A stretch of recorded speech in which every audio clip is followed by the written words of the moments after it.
Welcome to another video about wine cocktails. Today I'm going to teach you how to make an Aperol Spritz. So the Aperol Spritz is an Italian pre-dinner drink meant to stimulate the appetite, I guess because of the bubbles, but to me you don't have to wait for pre-dinner drinks.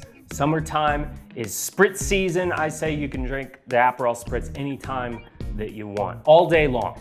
The Aperol Spritz, Spritz been around for a long time, but Aperol came about in the 1900s, and it has a pretty unique taste. So it's a bitter taste. It's kind of a combo of orange and rhubarb. And to make the Aperol Spritz, you're gonna take your ice, you're gonna pour in 1 part Aperol, you're gonna pour in 1 part Prosecco, and then you're gonna top the thing off with soda water, and if you're fancy, maybe an orange slice. So there you go, that's how you make an Aperol Spritz. Pretty easy to do, and it's very refreshing, perfect for summertime when you're sitting by the pool.